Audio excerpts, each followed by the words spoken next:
مرض شك، تقول أنا أكو بيا مرض شك. حل واحد، مخالفة الشك.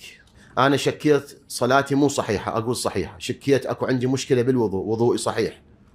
إذا الأخت ما تخالفه مشكلة كبيرة. بعدين هذا الشك إذا تفاقم يوصل الإنسان للجنون. تخالف الوضوء بي مشكلة، لا صحيح.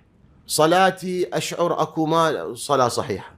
هذا الشيء، هذا اليد مال الباب لزمتها، خاف هاي اليد بها نجسة مو طاهرة، وأنا اليد طاهرة. رجلي داست على هذا الموكيت، هذا الموكيت يظهر مو طاهر، كون أغسل رجل، لا الموكيت طاهر. أكون تخالفه ولا شنو؟ وإلا الإنسان إذا ما خالفه بعدين يصل للجنون، ياخذ هذا يتفاقم يتفاقم يتفاقم، هو نتخالف.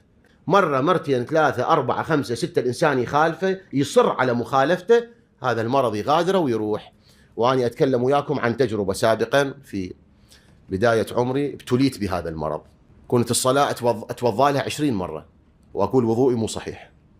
بعدين أحد العلماء قال لي يابا وضوءك برقبتي وصلاتك برقبتي يوم القيامة. إذا ما تقول صحيح ترى بعدين تصاب بالجنون. قول صحيح وامشي، وأنا مسؤول عن صلاتك يوم القيامة. تركت أسبوع 10 أيام، الله خلصني من هاي المشكلة وانتهيت منها. هذا حلها الوحيد.